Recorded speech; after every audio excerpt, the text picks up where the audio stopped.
Halo, perkenalkan nama saya Mutia Luarfiani dari kelas 12 Multimedia A.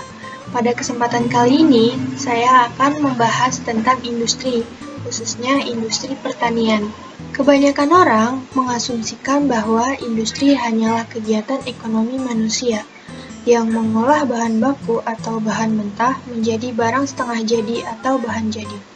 Padahal pengertian industri sangatlah luas. Proses industri ini meliputi semua kegiatan manusia di dalam suatu bidang tertentu yang sifatnya produktif dan komersial. Kata industri berasal dari bahasa Prancis kuno, yaitu industri, yang berarti aktivitas. Tetapi kata tersebut pada dasarnya berasal dari bahasa Latin, yaitu industria, yang artinya kerajinan dan aktivitas. Jenis industri berdasarkan produktivitas perorangan. Pada level atas, industri seringkali dibagi menjadi 3 bagian, yaitu primer atau ekstraktif, sekunder atau manufaktur, dan tersier atau jasa. Beberapa penulis menambahkan sektor kuartenar atau pengetahuan, atau bahkan sektor kulinari, kultur, dan penelitian. Seiring berjalannya waktu, perpecahan industri masyarakat pada masing-masing sektor mengalami perubahan. Sebagian besar penduduk dunia bermata pencaharian dalam bidang lingkup pertanian, namun pertanian hanya menyumbang 4% dari PDB dunia. Kelompok ilmu-ilmu pertanian mengkaji pertanian dengan dukungan ilmu-ilmu pendukungnya, karena pertanian selalu terikat dengan ruang dan waktu. Ilmu-ilmu pendukung seperti ilmu tanah, meteorologi, teknik pertanian, biokimia, dan statistika juga dipelajari dalam pertanian. Usaha tani adalah bagian inti dari pertanian karena menyangkut sekumpulan kegiatan yang dilakukan dalam budidaya. Petani adalah sebutan bagi mereka yang menyelenggarakan usaha tani. Sebagai contoh, petani tembakau atau petani ikan. Pelaku budidaya hewan ternak secara khusus disebut sebagai peternak. Cakupan pertanian. Pertanian dalam pengertian yang luas mencakup semua kegiatan yang melibatkan pemanfaatan makhluk hidup, termasuk tanaman, hewan, dan mikroba, untuk kepentingan manusia. Pertanian diartikan sebagai kegiatan pembudidayaan tanaman. Hutanan adalah usaha tani dengan subjek tumbuhan atau biasanya pohon dan diusahakan pada lahan yang setengah liar atau liar. Peternakan menggunakan subjek hewan darat kering, khususnya semua vertebrata kecuali ikan dan amfibia, atau serangga misalnya lebah. Perikanan memiliki subjek hewan perairan, termasuk amfibia dan semua non-vertebrata air. Sisi pertanian industrial yang memperhatikan lingkungannya adalah pertanian berkelanjutan atau sustainable agriculture. Pertanian berkelanjutan dikenal juga dengan variasinya seperti pertanian organik atau permakultur, memasukkan aspek kelestarian daya dukung lahan maupun lingkungan dan pengetahuan lokal sebagai faktor penting dalam perhitungan efisiensinya. Akibatnya, pertanian berkelanjutan biasanya memberikan hasil yang lebih rendah daripada pertanian industrial. Selanjutnya, sejarah singkat pertanian dunia. Kegiatan pertanian atau budidaya tanaman dan ternak merupakan salah satu kegiatan yang paling awal dikenal peradaban manusia dan mengubah total bentuk kebudayaan. Para ahli prasejarah umumnya bersepakat bahwa pertanian pertama kali berkembang sekitar 12.000 tahun yang lalu dari kebudayaan daerah bulan sabit yang subur di Timur Tengah, yang meliputi daerah lembah Sungai Tigris dan Eufrat terus memanjang ke barat hingga daerah Suriah dan Yordania sekarang. Bukti-bukti yang pertama kali dijumpai menunjukkan adanya budidaya tanaman biji-bijian, serealia, terutama gandum kuno seperti emmer dan polong-polongan di daerah tersebut. Pada saat itu, 2000 tahun setelah berakhirnya zaman es terakhir di era Pleistosen, di daerah ini banyak dijumpai hutan dan padang yang sangat cocok bagi pertanian. Pertanian telah dikenal oleh masyarakat yang telah mencapai kebudayaan batu muda atau Neolitikum, perunggu, dan megalitikum. Pertanian mengubah bentuk-bentuk kepercayaan, dari pemujaan terhadap dewa-dewa perburuan, menjadi pemujaan terhadap dewa-dewa perlambang kesuburan dan ketersediaan pangan. Ketenaga kerjaan. Pada tahun 2011, International Labour Organization atau ILO menyatakan bahwa setidaknya terdapat 1 miliar lebih penduduk yang bekerja di bidang sektor pertanian. Pertanian menyumbang setidaknya 70% jumlah pekerja anak-anak. Dan di berbagai negara, sejumlah besar wanita juga bekerja di sektor ini lebih banyak dibandingkan dengan sektor lainnya. Tingkat keamanan. ILO menyatakan bahwa pertanian sebagai salah satu sektor ekonomi yang membahayakan tenaga kerja. Diperkirakan bahwa kematian pekerja di sektor ini setidaknya 170.000 jiwa per tahun. Berbagai kasus kematian, luka, dan sakit karena aktivitas pertanian seringkali tidak dilaporkan sebagai kejadian akibat aktivitas pertanian. ILO telah mengembangkan Konvensi Kesehatan dan Keselamatan di bidang pertanian tahun 2001 yang mencakup risiko pada pekerjaan di bidang pertanian, pencegahan risiko ini, dan peran dari individu dari organisasi terkait pertanian. Masalah lingkungan.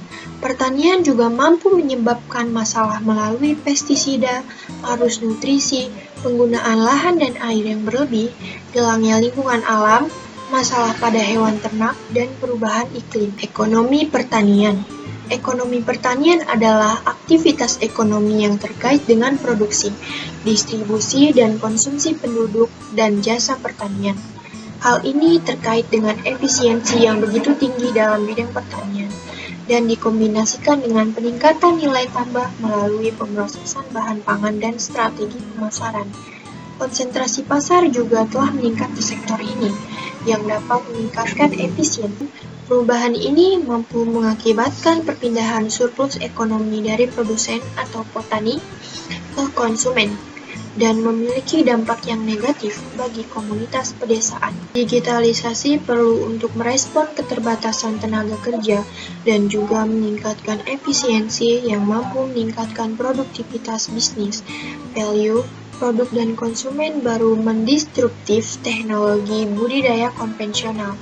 Kebijakan pemerintah suatu negara dapat mempengaruhi secara signifikan pasar produksi pertanian dalam bentuk pemberian pajak, subsidi, tarif, dan bea lainnya.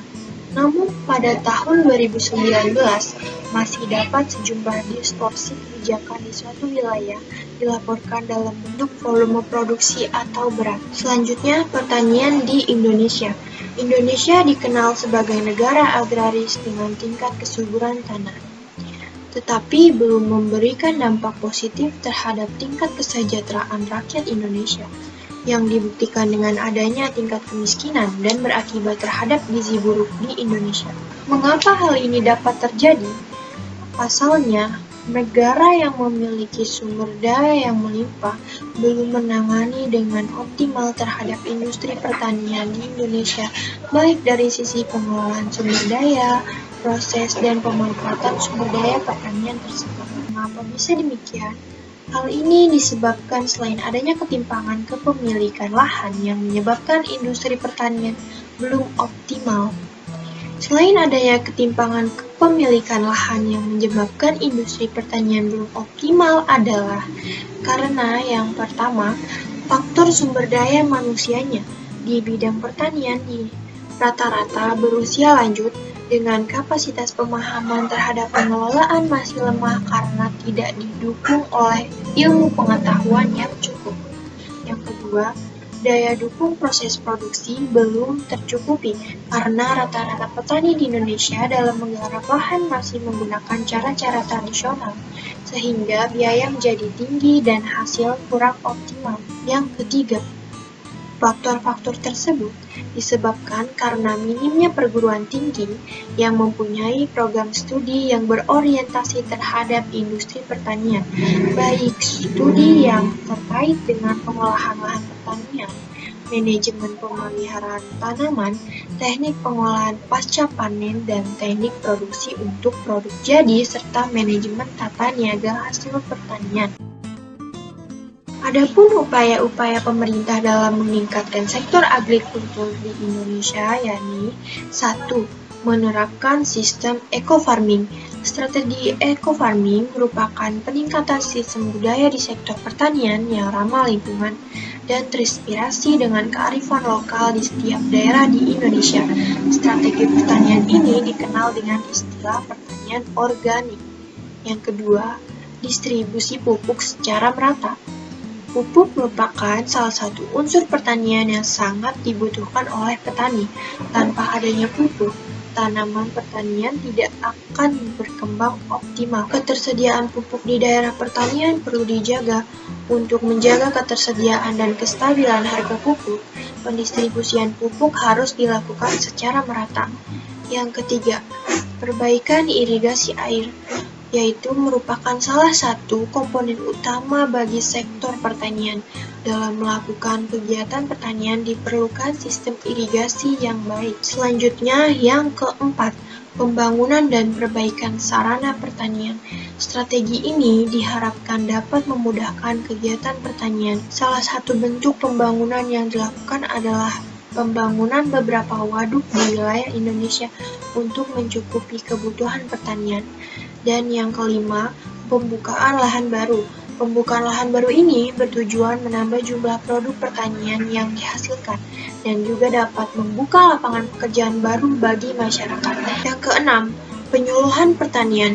Penyuluhan pertanian dari Dinas Pertanian terkait diharapkan meningkatkan kompetensi petani sehingga produktivitas pertanian juga meningkat. Dan yang terakhir, yang ketujuh, pembangunan sarana distribusi pertanian. Adanya sarana distribusi yang baik akan menggunakan distribusi hasil panen, pupuk, dan bibit.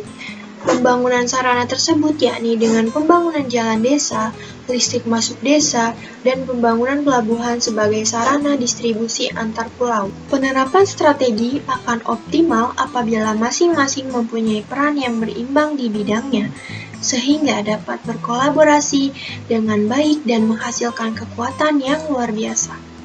Perguruan tinggi mempunyai peran dalam mencetak sumber daya manusia dan melakukan riset untuk menjawab kebutuhan industri bidang pertanian dan berorientasi untuk memenuhi kebutuhan industri pertanian yang telah disesuaikan dengan kebijakan pemerintah yang ada dalam roadmap pengembangan industri yang dibuat, dan selalu menggandeng media untuk sosialisasi dan diseminasi hasil riset tersebut sehingga tersampaikan kepada para petani atau industri bidang pertanian. Strategi ini akan bermanfaat karena hasil kolaborasi tersebut dapat menjawab permasalahan dalam industri pertanian, mulai dari industri hulu hingga industri yang ada di hilir. Baik, demikianlah presentasi yang dapat saya sampaikan. Saya mohon maaf apabila ada salah dalam penggunaan kata. Dan terima kasih sudah menonton. Sampai jumpa.